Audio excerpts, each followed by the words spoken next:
अस्सलाम वालेकुम दोस्तों, तो आप देख रहे हैं गुलाबी उर्दू और मैं हूं वकार यूनस। तो आज हम मौजूद हैं फैसल मस्जिद में, जहां पर हम लोगों से करेंगे बातचीत, उनसे करेंगे गपशप। जी, तो हमारे साथ कुछ दोस्त मौजूद हैं यहाँ पे। अस्सलाम वालेकुम। क्या नाम है आपका? उस्मान अली। अस्सलाम वालेकुम। आपका नाम? अब्दुर्रहमान। थोड़ा जोर से बोले। अब्दुर्रहमान। कैमरे में देखें। कहाँ से हो भाई? सियालकोट से। आप भी सियालकोट से हो? सियालकोट से। और यहाँ पे क्या करने आए हो? सैर तफरीक रहे हैं। सैर तफरीक के लिए? आप भी? जी। क्या करते हो भाई आप? भाई सर्जिकल काम करते हैं। सर्जिकल का? कैंची है? हाँ जी, सेम ही है। आप भी सर्जिकल का? क्या बनाते हो? डेंटल के जार है। हैं? दांतों के जार बनाते हैं, डेंटल के। दांतों के हजार? जी। और मेरे दांत खराब है, ये सही हो जाएंगे? निकाल सकते कर देंगे ठीक। सियालकोट आना पड़ेगा। अच्छा, मुझे ये बताओ कि कॉमन सेंस या टैलेंट? कॉमन सेंस पूछ रहे हैं। हाँ, कॉमन सेंस पूछ रहे हैं। Common sense. मैं सवाल पूछूंगा, आपने जवाब देना है। ठीक है। अच्छा, मुझे ये बताओ कि वो कौन सी चीज है जो आदमी खाता भी है और पाता भी है? जो आदमी खाता भी और पाता भी है। हाँ जी, आप बताओ। केला। केला आजकल यार लोग की खा रहे थे छेती गुस्सा का जंद ने केला ही है। अच्छा, तो पाता किस तरह है? इनके खाईदा भी है ते पाईदा भी है। नहीं यार, सोचो, थोड़ा ज़हन ते जोर पाओ। सियालकोट वाले बड़े इंजीनियर होंगे ने। हाँ नहीं गुस्सा नहीं। हाँ? नहीं यार। आप कोई और सवाल पूछूं? और पूछ। अच्छा, मुझे ये बताओ कि हलवाई का समोसा नहीं बिका और दुकानदार का जूता नहीं बिका। सिचुएशन सेम है दोनों की। ठीक है। वजह की? हलवाई दा समोसा नहीं क्या? हलवाई का समोसा नहीं बिकया ते दुकान वाले दी जुत्ती नहीं बिकी। शॉप क्लोज होएगी। हाँ? शॉप क्लोज होएगी। नहीं, शॉप खुली है। कस्टमर कोई नहीं है। कस्टमर भी है। प्रॉब्लम की है? रेट काफी ज्यादा ही होंगे। नहीं, आप बताओ। तुक्का लगाओ यार। एक सवाल का जवाब तो दो यार। आपके सवाल बहुत मुश्किल है। इतनी मुश्किल नहीं है यार। और क्या है? जब मैं बताऊंगा आप कहोगे बहुत इजी है। तो पर नहीं था ले। अच्छा, कोई गाना सुना दो यार, छोड़ो। कोई तुक्का लगा दो, कोई गैस करो।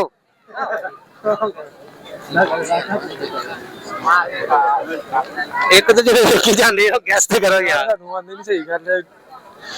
हाँ, कोई तुक्का नहीं यार बस। चले जी, मजीद दोस्तों से हम करेंगे गपशप। अस्सलाम वालेकुम। वालेकुम सलाम।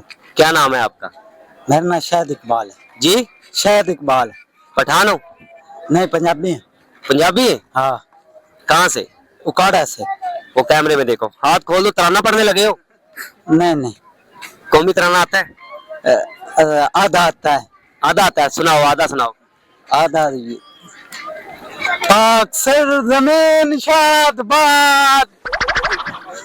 आगे क्या था? ये तो आधे से आधा भी नहीं सुनाया आपने।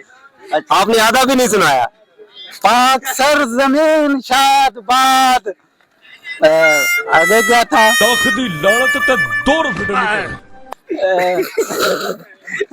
कैसा तराना सुना रहे हो यार? यार हाथ बांध के खड़े हो, पहले हाथ बांध के खड़े हो सीधा, फिर शुरू करो। अच्छा, सीधा हाथ बांध के खड़ा हो। सही जी। ऐसे जी। यार एक कोई लाइन आंदी है। इक्को ही लाइन आंदी है? हाँ, एक कोई आंदी। कौन सी? पाक यार इधर कैमरे में। अच्छा, कोई गाना आता है? गाना आता है। गाना सुनाओ। बनते समा के सानू अपना बना के ये दिया दूर वसना ने डोला दूर वसना इतना ही ਹੁੰਦਾ यार। अगर याद करने वाला है यार, कोई सही वो वाला गाना सुना जो तुझे पूरा आता है। पूरा आता है। हाँ, मैं पूरा जो आता है सोच लूं। गाने यार जहन में ऐसे ऐसे जा रहे हैं। नहीं, किसी को रोक ले। मैं रोकूं? एक मिनट, थप्पड़ न मारना। थप्पड़ नहीं मार रहा है यार। रोक गाना। गाना रोकूं एक। ये रुक गया ये वाला सुनाओ। अच्छा जी आ रहा है हाँ ये वाला जो चौंदा चौंदा चौंधा चौंदा चौंदा कौन सा शेर आ रहा है शेर आ रहा है टप्पा टप्पा टप्पे हाँ टप्पे आंदे ने हाँ केड़ी गल तो टप्पे अच्छा पानी पीता कर आप तो नहीं है मैं चलो फोन तो कीता कर वाह वाह वाह वाह वाह यार वाह वाह वाह वाह अच्छा कोई गाना सुनाया बड़े दिलचस्प आदमी हो यार तुम कहाँ से हो उकाड़ा से उकाड़ा से हाँ। बहुत अच्छी यार बातें कर रहे हो मुझे कोई गाना सुनाओ अच्छा सा गाना यार बहन तेरी याद नहीं याद करना